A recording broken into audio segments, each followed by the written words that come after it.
Hello dear students, ये message कल के बच्चों के लिए है। कल आप सबका आरबीएसई बोर्ड का फिजिक्स का एग्ज़ाम है। तो ये मैसेज आपको मतलब उन सब के लिए है कि एग्ज़ाम को कैसे टैकल करना है, या एग्ज़ाम से पहले हमारी क्या स्ट्रेटजी होनी चाहिए, या ड्यूरिंग एग्ज़ाम क्या स्ट्रेटजी हो, या जब हम एग्ज़ाम पूरा कर चुके हों तो हम एक बार लास्ट में किन किन बातों का ध्यान रखें।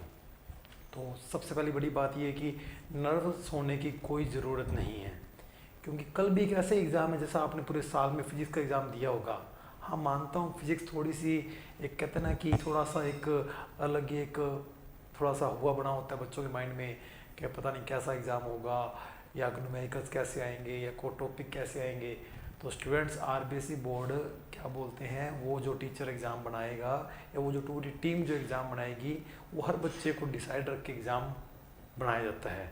ये नहीं कि पर्टिकुलर सिर्फ टॉपर्स को ही देखा जाता है। टॉपर्स बच्चे भी होते हैं, एवरेज बच्चे भी होते हैं, मीडियम बच्चे भी, कहते हैं थोड़े से कमज़ोर बच्चों को भी दिमाग में रखा जाता है। तो पेपर बहुत आसान आएगा। मैं आपको पहले से ही ऑल दी बेस्ट बोलता हूँ, और आप सब इन बातों का ज़रूर ध्यान रखना पेपर के दौरान। सबसे पहले मेरी पर्सनल एडवाइस है, बाकी आप सबका अपना एक कितना पॉइंट ऑफ व्यू होता है एग्ज़ाम को करने की, अपनी एक स्ट्रेटजी होती है। जैसे कहते हैं ना कि धोनी अपने रूल खुद बनाता है, तो हर बच्चा अपने रूल बना सकता है, कोई बड़ी बात नहीं है। पर मैं भी चलो कहता हूँ कि जिन बच्चों को मैंने देखा है 13 सालों से, या जिन बच्चों ने फिजिक्स में इन बातों को या जिन किन बातों को फॉलो करके वो उन्होंने अपना एग्ज़ाम दिया है, मैं वही बातें आप सबके सामने शेयर करना चाहता हूँ। ओके स्टूडेंट्स, तो सबसे पहले मैं यही बोलूँगा कि आप पेपर जब करें, जब आप पहुँच जाएँ एग्ज़ाम सेंटर पे, आप बिल्कुल एकदम अच्छे से डीप ब्रेथ लेके रिलैक्स होके आप बैठ जाएँ। पेपर आपके सामने आएगा, वैसा ही जनरल पेपर होगा, ज़्यादा सोचने की लोड नहीं है। बस ये होगा कि पेपर है, मुझे देना है। मतलब आपका माइंड ऐसा होना चाहिए कि जनरल एक पेपर है जो मुझे देना है, और ये मैंने बहुत बार दिया हुआ है। पेपर आएगा आपके सामने, आप बिल्कुल आराम से, कहते ना कि अपने गॉड का जो भी आपके इष्ट देव है उनका आप नाम लेके अच्छे से पेपर को स्टार्ट करेंगे। और अब वही बात, यहाँ पर 3 प्लानिंग आती है। होशियार बच्चा क्या करता है, वो तो बिल्कुल सीक्वेंस से ही पेपर चलाएगा। कमज़ोर बच्चा क्या करता है, पहले वो पार्ट ए एमसीक्यू या फिल इन द ब्लैंक्स को फिल नहीं करता, वो सेक्शन सी करता है।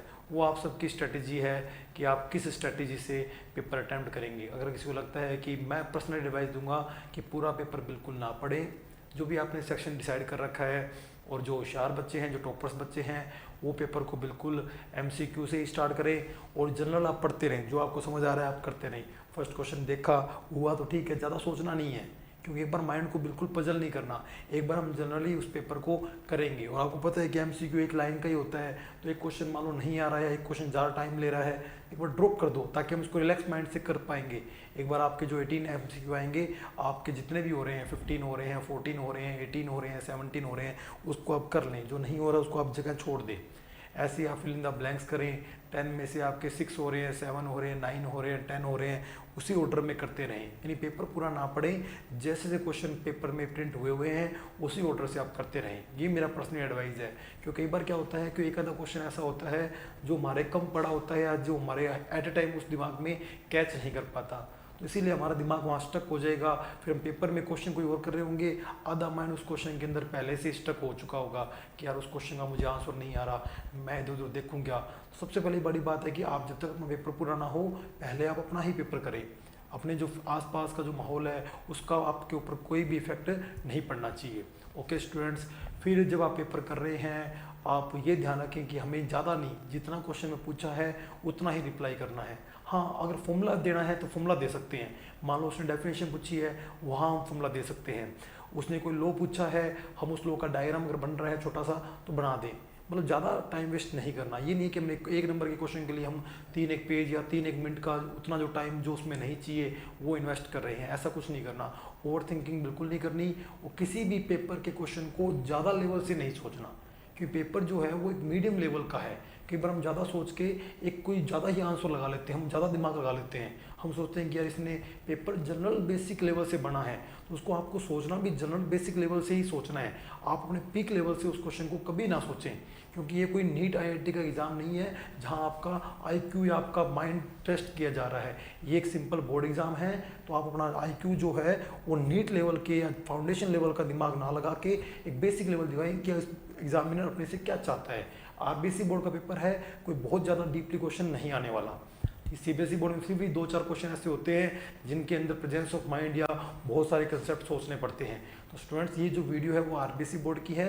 तो आरबीएसई बोर्ड के बच्चों को पता है कि हमारा जो पेपर है वो एक बहुत ज़्यादा लेवल का नहीं होने वाला, एक जनरल बेसिक लेवल का क्वेश्चन आएगा, हमें उस जनरल बेसिक लेवल से ही सोचना है। नीट आईआईटी वाले केवल हम कहते हैं कि इतना इतना आसान थोड़ी पूछा होगा, उसने तो बहुत तगड़ी बातें पूछी होगी, फिर हम उस क्वेश्चन के अंदर ज़्यादा ही ज़्यादा सोचने लग जाते हैं। तो ऐसा कुछ नहीं सोचना स्टूडेंट्स, पेपर बिल्कुल आसान लेवल का आएगा, इजी लेवल का आएगा, और अच्छे से अटेम्प्ट करना। और उसके बाद जब पेपर चल रहा हो, मान लो कि क्वेश्चन आपसे नहीं हो रहा, कोई नहीं, ड्रॉप कर दो।